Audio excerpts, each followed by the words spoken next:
सकाळी उठल्यानंतर जर आपला फेस असा हॅपी दिसला ना तर खरंच दिवसाची सुरुवात खूपच छान होते आणि खरंच पूर्ण दिवस ना असा हॅपीच जातो असं तुम्हाला वाटते का? नक्कीच मला सांगा.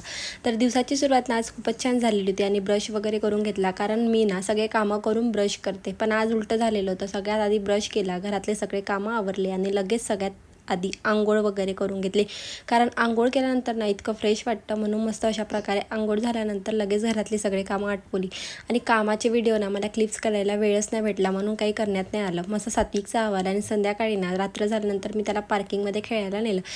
खेळताना ना सात्विक इतका आनंद झाला होता, कारण त्याला खूप दिवसानंतर पार्किंगमध्ये घेऊन गेले होते. संध्याकाळी ताई आली होती, तिला घेऊन ना मला बाहेर जायचं होतं, म्हणून सात्विकला ना आम्ही या मंदिरात घेऊन गेलो होतो, कारण ना तो या देवाला घाबरतो, म्हणजे शंकरजीच्या या मूर्तीला घाबरतो. म्हणून त्याच्या इंट्रोड्यूससाठी किंवा त्याची भीती दुसरीकडे घालण्यासाठी मी परत त्या मंदिरात नेण्याचं ट्राय करेन, कारण तो ना या मूर्तीला बघून घाबरायला लागलेला होता.